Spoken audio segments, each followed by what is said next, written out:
Hello everyone, today is going to be a 2-in-1 type of video where I'm going to talk to you all about Gamehole Con, so that's the first thing. And then the second thing I'm going to talk to you about is setting expectations for being a freelancer, being a contractor, royalties, all that stuff bundled into the second thing.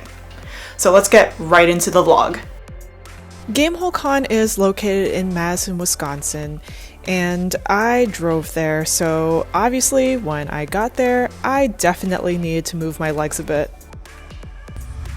Hello everyone! This isn't just a working out montage, it is also me being at Gamehole Con. So what is Gamehole Con? It is a convention that happens every year. It's a smaller convention and it's mostly for D&D, Pathfinder a little bit, mostly like TTRPG type of stuff. And so I'm here as a guest this weekend, and I'm going to be running a bunch of games and doing a bunch of panels for Demiplane and for Gamehole Con in general, so that's why I'm here. As you can see here, I have this whole gym to myself, so that's how I'm able to get away with doing this filming without any interruption. Another reason why I wanted to make this video is because I actually wanted to talk a little bit about setting expectations for what it's like to go into the gaming industry, and also like, you know, what's it like? What is it like to get into gaming? And I think that we have some preconceived notions of like, you know, what it's gonna be like, what the pay is gonna be like. So I figured might as well make this video and just talk about my experiences, and hopefully you all get something out of it. Note that not everyone's experiences are gonna be the same. This is just my experience, and just take what you will. So, yeah. If you ever happen to find yourself in the area of Madison, Wisconsin, then I highly recommend checking out Noble Knight Games. Noble Knight Games is an amazing game store, and that is just to say the least, because this place is massive. What you see in the storefront is just a small percentage of the rest of the store. There is a whole warehouse section in the back, and their collection is so wide. They have RPGs, board games, and they also have a few books that you might be familiar with. Of course, I'm a little bit biased because they also carry Junction Blend the Banquet Hall and Questling's TTRPG, but they also have Pokemon cards, Magic cards, and a really big space in the back for playing and checking out their games library.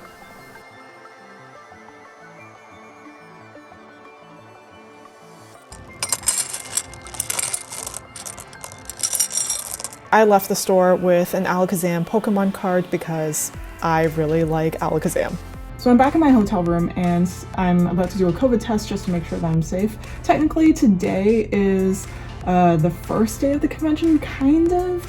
It's mostly industry parties tonight, but tomorrow is like when exhibit hall opens, panels are happening, events are happening, all of that. So I'm still counting today as like the first day, or day 0.5. So yeah, better safe than sorry. You do this with me, sort of like an asthma thing. I don't know, as many times as I do this thing, I always just like forget how to do it. Ew. Okay, that's one. Alright, so what time is it? So it's 3:30. So while we're waiting for my COVID test to finish, let's talk a little bit about my experiences with freelancing, contracting, and all the other stuff. So for those of you who don't know, I am a publisher and I own Game & Curry. That's like a whole other beast, which unfortunately also as a small publisher you just don't make a lot of money unless you're like a larger publisher, unless you're like more established. It's like having a small business, right? Like, you know, the first few years is gonna suck, and then afterwards hopefully you make a little bit of money, but again, it's hard running a small business. But I also do contract work on the side, so I do contract work for other companies. Some of them include D&D, Pathfinder, Betrayal 3rd edition, so I've done some contract work. So you might be thinking like, oh wow, you've done so much contract work, you must make so much money. And the truth is no, like I don't make that much money off of contract work, which kind of sucks, but at the same time, it's a decent paycheck. So for tabletop role-playing game stuff, usually the pay rate right now is 10 cents a word. And a lot of companies do this, bigger companies do this as well, smaller companies do this as well.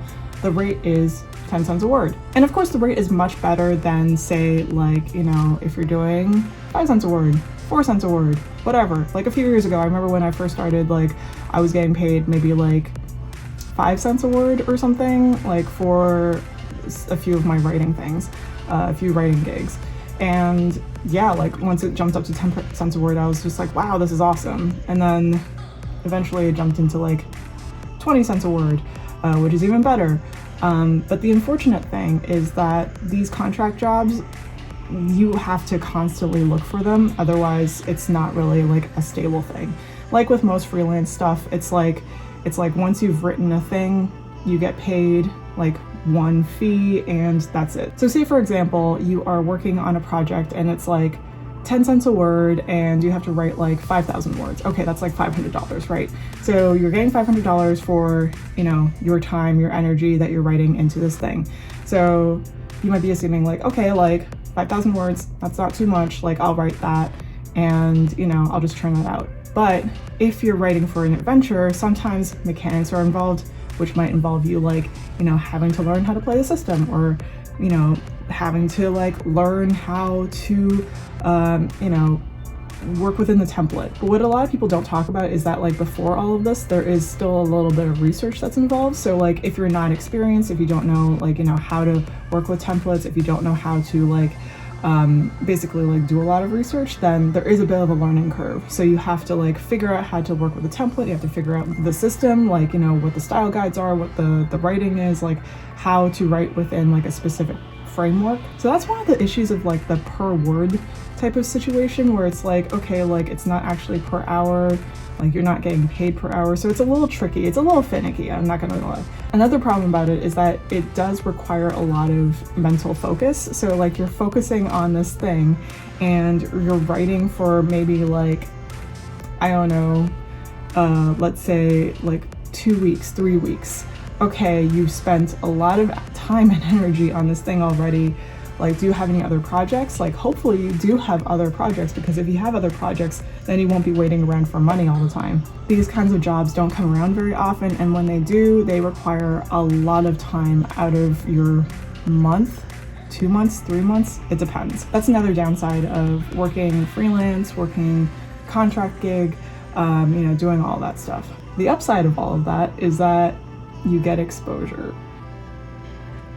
Now, I'm not going to say that exposure is bad. Exposure is actually somewhat beneficial. It did help me land a lot of different jobs. It gave me an opportunity to work with like several different people. And it also helped me get to places like this, like Gamehole Con. Like Gamehole Con is awesome. Like, you know, if it weren't for all of the gigs that I've written, if it weren't for all of the jobs that I've taken, then I probably wouldn't be a guest here. I probably wouldn't be a guest at Big Bad Con or any other convention, right? So there have been some benefits to working a lot of different contract jobs, especially those that have like more visibility in the industry. However, I'm still gonna say that doing this freelance stuff is pretty tricky, and if you live in an area of the world where maybe the expenses aren't that high, maybe like, you know, it's actually pretty manageable with like the pay, then by all means go for it. But if you live in a more expensive area of the world, then I would say probably stick to having a day job and doing this on the side. Another thing I want to talk about is royalties, which is actually more prominent in board games than it is with tabletop RPGs, just because so many designers like work on so many different things. So that's another thing I'm going to talk about, but I'll get to that in a minute once I show you all my COVID test results. Look at that, I am all clear. Boop. I just got my hair done, and now I have a whole bag of goodies from Gamehole Con that I'm going to share with all of you. Okay, let's do this video. Let's start with this bag. All right, so in this bag we have a plushie. Is this a Flumph? I got a Flumph plushie. I got a whole deck, a whole stack of bundt cakes from Nothing Bundt Cakes. And so we have chocolate, we have funfetti, and we have red velvet, which I'm very excited for. Flumph is actually from Gamehole Con, so it's like a Gamehole Con branded branded booth. So very excited for that. My favorite creature. And I got a whole t-shirt. Also got Gamehole Con branded dice. Can you see that? Does it focus? I can't tell. It's probably not focusing, but it's really cool. I really like the colors. They're really pretty. Just want to say thank you so much, Alex, and the whole Gamehole Con team, the Demiplane team, everyone for having me here at the convention. I'm about to have some bundt cake. I didn't expect to like the bundt cake as much as I did. Like last year, I got nothing but bundt cake, and it was so good that I just haven't been thinking about any other kinds of cake. Like this is the only kind of cake I think about. So obviously I had to savor the moment. In the bag, I also had my schedule for the week, and the first thing on the list is a party for industry professionals. On the way to the party, I got a notification that, hey, MCDM just released their newest edition of ARCADIA, which has yours truly's article in it, so please definitely check it out. The party was hosted at the Freehouse Pub, and we got a chance to meet a whole bunch of different professionals, see what everyone's up to. I had a non-alcoholic beverage, but I still wanted to fit in with everyone, so here's my drink. It was very good. Kudos to the bartender. And also check out the Gamehole, which is a space that's kind of like a D&D museum. It has a whole table there that is fit for several players. It's decked out with all of these different heads, and it has a huge collection of books. Books, art, everything just spanning the decades.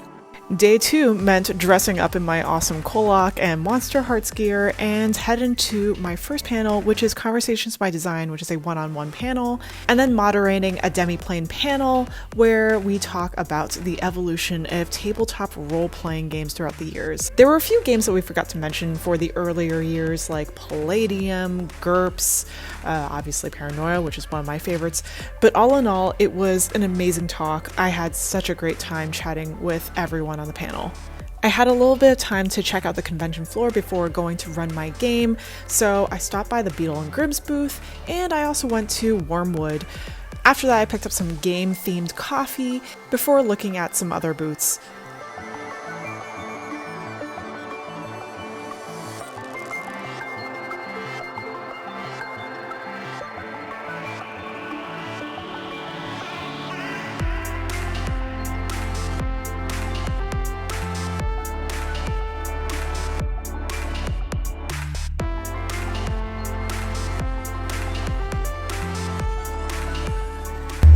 Just finished my 2 panels and my 1 game of Revenants, The Endless Loop Beneath the City by Senful Limini.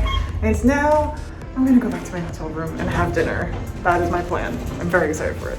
So we are in day 3 of Gamehole Con. I stole an orange from the thing downstairs. So I have a couple of panels today. One of them is streamed, and I also have to do a signing today. But before I go ahead and do that, I'm waiting to go into the exhibit hall to do another signing. So, as I was saying about royalties, if you're okay with spending some time building things, specifically for a royalty structure, then maybe it's not a bad choice. Like, as long as you're doing something that does provide you with some income, or you have some sort of like flexible way of making money while you're making stuff to collect those royalties.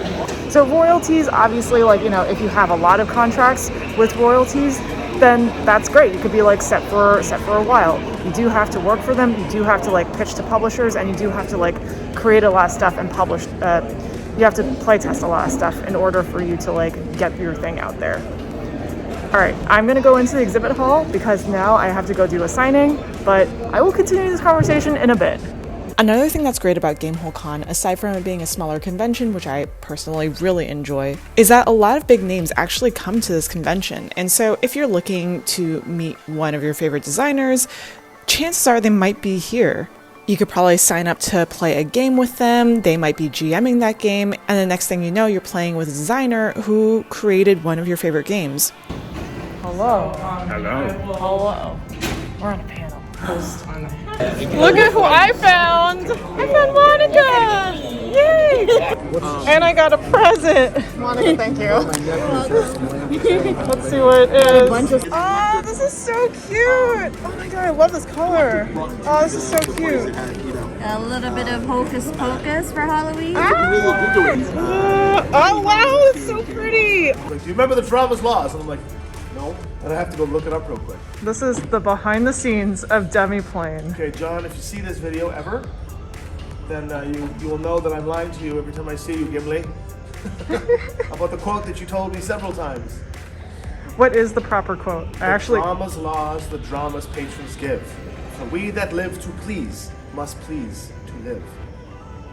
Samuel Johnson, 1747. I was gonna clap, but then I realized I don't have. You should clap blah, blah, blah, blah, blah, blah, blah, blah, blah. Work. This is how cameras work. Hello, behind the scenes. Hey. This is what it looks like with the cameras. Behind the scenes. Because there's so many techniques. This massage of no mere vanilla is the best of the popular Halloween. Hello. We're doing a panel for Demiplane, I think. Is it with I think it's Demiplane. Yeah, Demiplane! In total, I moderated 2 panels for Demiplane. They're all streamed, so you can definitely check it out on Twitch. I'll leave a link to the description below. After that, I did another signing, just hung out, basically, at this table. And then afterwards, Monica and I did final fitting for my cosplay. Last we talked to Monica, you were working on this costume, this cosplay. The mock-up, yep. And now we're finally going to look at it. Oh wait, I still got my mask on.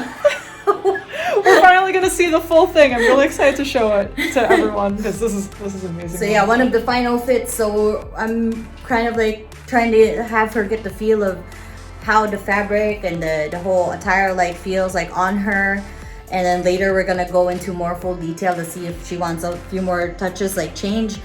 Personally, I want to add more details because that's just me, but like, you know, like we'll see. Like, so yeah, you'll see the whole fitting now. We're gonna start from the bottom. You got some dragon details at the bottom there, which I think I'm gonna move because the vest was hiding it a bit. This does still need, I think, the inner skirt.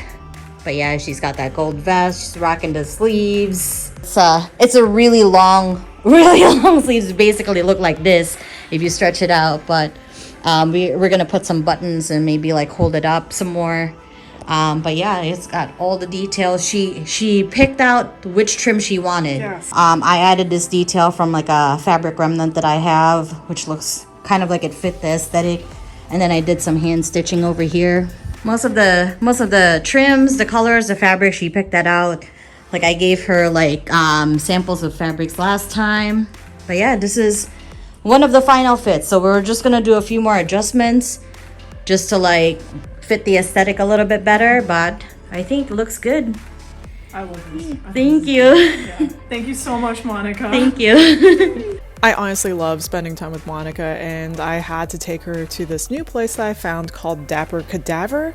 They used to be located in LA, but they have since moved over to Wisconsin. For those of you who are not familiar with Dapper Cadaver, it is a store that specializes in all of these fantastic, creepy things, like skulls. Even more skulls, and oops, I didn't mean to break that. I put it back, I swear. It's got some fantastic props, very cool creepy things, especially in time for Halloween. They also have a lot of special effects makeup and a lot of props. Basically, if you have like a little horror movie that you want to make, this is the place to go. Day 4 of Gamehole Con. It is now Saturday, and I just got a coffee from Monica. Thank you, Monica, for dropping me off a coffee. That was really nice of you. I'm heading to Mendota? I think that's what the room name is called, and I'm going to be running Team Dung for 4 players. That's me. I had a fantastic time running Teen Dung with my players. They were all so much fun. Anyone who's interested, Teen Dung is a game by Sunfeng Lim, Calvin Wong Ti Loon, Hong Di An, and myself. Hopefully it's coming out to a crowdfunding campaign sometime in the next year, so do check it out. I went over to Noble Night because they wanted to get something signed, so I signed Zhang Shibo in the banquet hall, got to meet everyone that worked there. They were so fantastic. I love everyone that I met at Noble Night Games, so if you are in the area, please do check out their store. There was a soda truck called Critical Hit Soda outside of the hotel, so obviously grabbed a soda, and I finally had some time to play a game that's not my own, and so I played Cartographer with a bunch of friends and lost very terribly. But the point is, I played a game. To end my time at Gamehole Con this year, I went to the Monty Cook birthday party, and they went all out. So they had a bunch of different cakes, a lot of cookies, and it was just so nice to see everyone. Everyone got their own bundt cake, which was very exciting. Each person got to blow out a candle on their own individual bundt cake. And we all also had some presents. I got a mouse pad with some dinosaurs on it. Very exciting. And we also got some free tickets for ice cream downstairs. Of course, I got the Superman ice cream because just look at those colors. I am a sucker for anything that looks like it should not exist. So it's been a few days after Gamehole Con, and I realized afterwards that I didn't get a chance to talk about all of the things I want to talk about at Gamehole Con on camera to you. So here's my quick recap. So the first thing I wanted to talk about was wrapping up our discussion on royalties and contract work and what it's like. So I mentioned earlier that there were fixed rates you can get, there are per word type of contracts or hourly contracts that you could potentially get as well. And then there are royalties. So royalties are things that you would get basically from a publisher once you have submitted your design and they really like it, and they're open to giving you, I don't know, like 5%, 10%, whatever the percentage is. Usually when a publisher is going to mass market, say a Target or Walmart, the royalties are a little bit less, but that's just because you are ordering more, the quantities are larger, and you're going to be getting more money out of it at the end of the day. So you're going to have to weigh out, like, is it worth it for me to go mass market versus, go to a smaller indie publisher who, might do a larger percentage. Obviously, you have to do all of that weighing out yourself. And of course, there's no harm in making several pitches, several different prototypes, several different games, and just going to different publishers and seeing what works. I personally think that contracts with royalties are a little bit better because it's steadier income. It could involve derivatives. Say for example, a publisher in another country wants to license out the product, then they would have to translate everything, they'll do all the heavy lifting, but you'll still get that royalty from them. Meanwhile, when we're talking about contract work at a fixed rate, you don't have to do as much upfront work, it is less risk, but I would still say that the pay, it really depends. It really depends on you, and it really depends on your time and energy and effort that you put into the project itself. And at the end of the day, the IP, it might not be yours, it might be someone else's. And so sometimes you sort of have to weigh out your options. And maybe, depending on how big the publisher is, there might be even less risk versus taking a royalty from, a smaller publisher if, you're not too sure how many units are going to be sold. Now let's talk about Gamehole Con. I had a great time at Gamehole Con. I ran a bunch of games, I did a bunch of panels, I was on stream, I sabotaged Demiplane stream. You can definitely check it out on their Twitch channel if you're interested in any of the panel topics. And honestly, I had a great time in Madison. Madison was like a nice town, everything was great. It is a smaller convention, so it wasn't as big. I still felt like I could move around. And as you could tell, I got a lot of presents from Gamehole Con, from a lot of folks that were there at the convention. And I just felt really welcome. So thank you so much for having me, for including me at the convention at Gamehole Con. And thank you so much to Alex and the team and everyone that was involved. All right, so what is next? So in a few days, Aaron and I are going to be flying out to Big Bad Con, where we are going to be doing our own separate vlogs. I'm going to be doing a vlog. I'm not sure what he's doing. Hopefully I catch up with him. I know that he's definitely doing a podcast. He's going to be doing journaling and stuff. But for me, I'm going to be doing a lot of this type of stuff. So I hope you all enjoy this vlog, our upcoming vlogs, and I'm gonna think of a topic. I'm gonna think of another topic that I'm gonna intersperse into the upcoming vlog, so that way it's sort of like a similar format to what we have here. Thank you so much for watching. If you like this video, please give it a thumbs up and subscribe to my channel if you haven't already. Next time, we'll be traveling all the way over to the West Coast, so please stay tuned for that.